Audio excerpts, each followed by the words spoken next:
Ito yung pros and cons ng Lahome Espresso Machine. Pros number 1, budget friendly. Nabili ko to dati nasa 2.8 kasi meron akong voucher.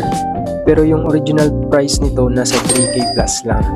Quality espresso. Basta nasa tamang timbang at grind ng beans, makukuha mo yung perfect na lasa ng kape mo. Pero nagdedepende pa din yan sa beans na gamit mo. Low power consumption. 1,100 watts pala to. Ino-on ko lang to kapag gagawa ako ng espresso.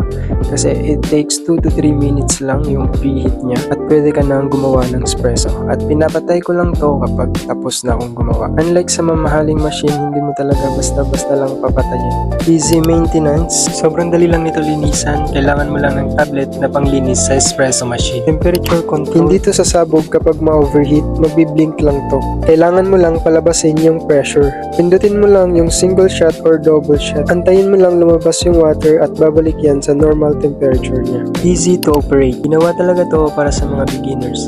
Kahit wala kang experience, kayang-kaya mo makagawa ng espresso. Latte art. Ito yung pinakagusto ko sa machine na to kasi nakakapag-practice ako gumawa ng latte art. At ito pala yung mga nagawa ko. Ito naman ang cons ng Lahome Espresso Machine. Yung pag-steam ng milk. Para sa akin, hindi applicable for hot drinks, lalo na kung sa lugar nyo mabenta yung hot.